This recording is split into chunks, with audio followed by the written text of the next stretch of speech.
ஆனால் லவன் குசன், நீங்கள் மூலிகையை எவ்வாறு கண்டுபிடித்தீர்கள்? சொல்கிறோம் அண்ணா, அண்ணா எனக்கு உதவி செய்யுங்கள் அண்ணா.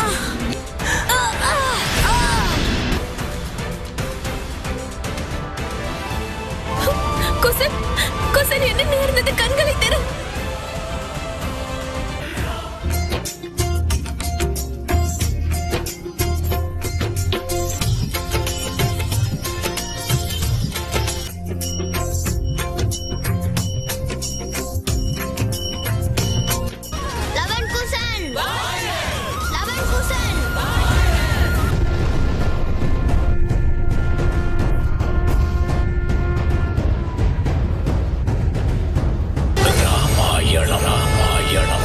இன்று மாலை 6:30 மணிக்கு உங்கள் சன் டிவியில்.